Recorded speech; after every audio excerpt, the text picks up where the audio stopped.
Hi, this is your host Swapnil Bhartiya, and welcome to another episode of TFR Let's Talk. And today we have with us once again Itiel Shwartz, CTO and Co-Founder at Komodor. We were supposed to do this recording at KubeCon in Valencia, but due to some flight changes, we are doing it virtually. So I missed an opportunity to see you there. But from what I saw there, what I heard, the energy was different. There was a lot of excitement. So you were also there in person. Tell us, what was the experience like for you there at the event? Like in one word, it was amazing. It was my first KubeCon ever. Like I'll be honest, when we started Komodor, everything was in the middle of the COVID, so no big conferences. Everything was virtual. So all of the talks that I had, or most of them, were via Zoom. And to see all of those people, I think there were like 7,000 people in KubeCon, something like that. To see all of those people talking about Kubernetes, thinking about Kubernetes, thinking about like where is Kubernetes heading in the upcoming year was a really like amazing experience. And I feel that a lot of people are a bit like me. They miss like the live interaction, to meet like actual people and not only Zoom. So the atmosphere and the vibe was super like happy and excited. So it was fun both from like a technical standpoint, like more like where are we heading, but also from a personal standpoint, like it was fun being there and meeting all of those people that are behind camera all of this time. So super fun. Since this was your first KubeCon, as you said, so there is no frame of reference where I can, kind of compare the previous ones. But what kind of crowd did you see there? Was it more operators? Were there more developers? Were there more DevOps people? So what kind of folks were there? I will say like mainly DevOps or like SRE, different name, out of the like different titles, same position for a lot of the people. And what I saw there that was interesting is quite a lot of platform engineers. I think that we see it as a really big trend, like people who develop internal tools for the rest of the dev or like even the ops team. And they are basically empowering other people to use Kubernetes more efficiently. And I think there we saw like a very big bunch of platform engineers. We saw developers, like I saw developers, but not like in a very big masses. And I think that there are like two main groups that you can see there. First one are the ones who are like Kubernetes experts. They are already cloud native. They know what they're doing. They are coming to learn about like all of the cool new features that are like coming in Kubernetes. And on the other side, you have the people who are now starting their migration process to Kubernetes.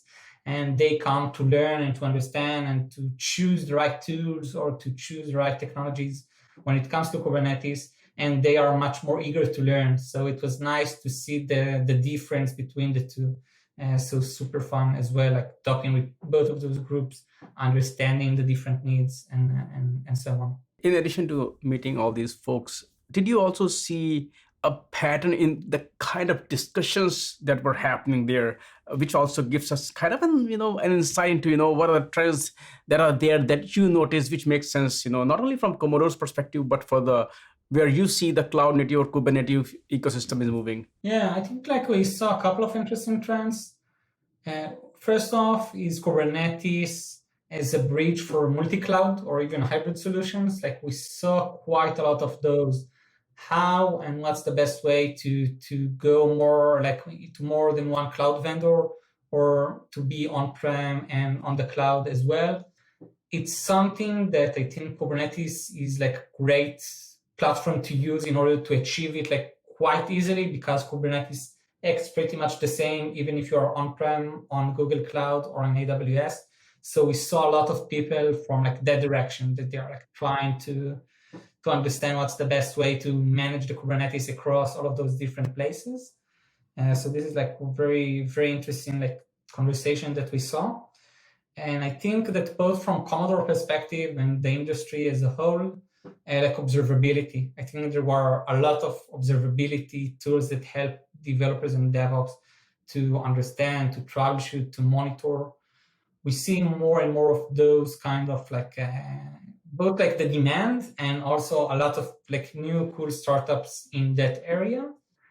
And maybe like as a third thing that is interesting is managed Kubernetes, or like rancher-like tools that is also starting to get like more and more momentum. Like, how do I manage the cluster themselves because the cloud provider is simply not enough, because I'm also on-prem, because Kubernetes is so complicated. So we saw also quite a lot of those kind of things.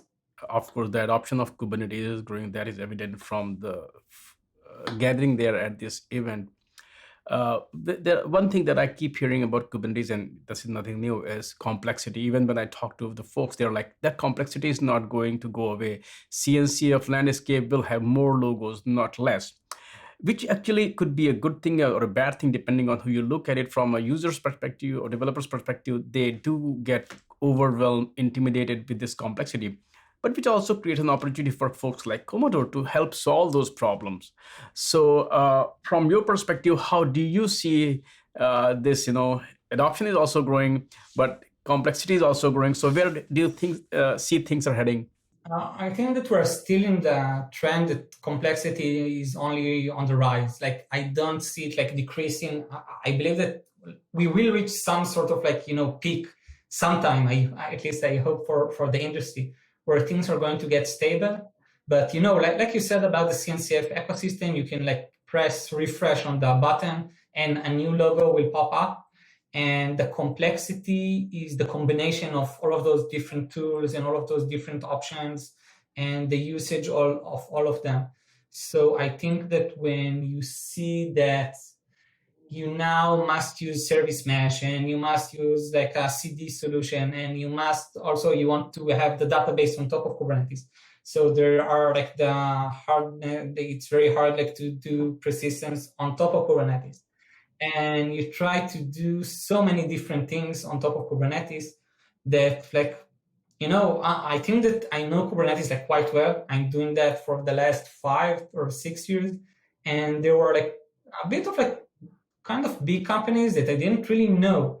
And it's weird because I do only Kubernetes all day long and it is still so vast, so many options that it's quite amazing.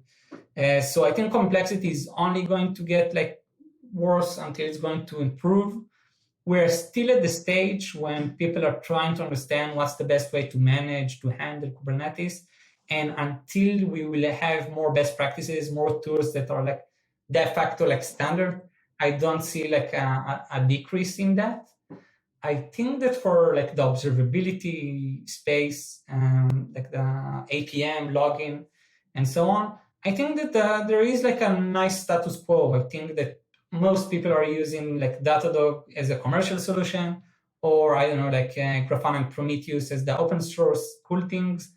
And that's pretty much it. Like that's like the 80%, I don't know, is like going there. And it's good because when you talk about service mesh, for example, you have 1% there, 1% there, 1% there, and like the rest is trying to adopt service mesh and failing. So I think that like for most of the different pieces in Kubernetes, the winner is like yet to be decided. We in Komodor try to help in the troubleshooting like landscape and to help solve the complexity in that area, and we see really high demand. But overall, a lot of like new contenders trying to be like the next big thing, and like no clear winners for almost any category. Now, let's talk about Komodor. You folks raised another $42 million in a Series B funding. So first of all, talk about what is going to be the focus for the company. Of course, you do have a very well laid out plan, but what are the areas you're planning to invest? What are the growth areas? And also tell about the investors. Yeah, sure. So the investors, it was led by Tiger, which is one of the biggest like VC in the world, basically. I think that everyone is seeing where Kubernetes is heading, which is to being widely adopted and very, very complex. Like that's the trend. It's not like, I'm talking from like a position, but I think everyone can see the trend graph going there. And the reason that we raise so much money is because we see how hard it is for people to adopt Kubernetes and to manage Kubernetes efficiency. And when we talk about what's up in the roadmap, we see 2 main areas that we want to focus. The first one is to empower developers.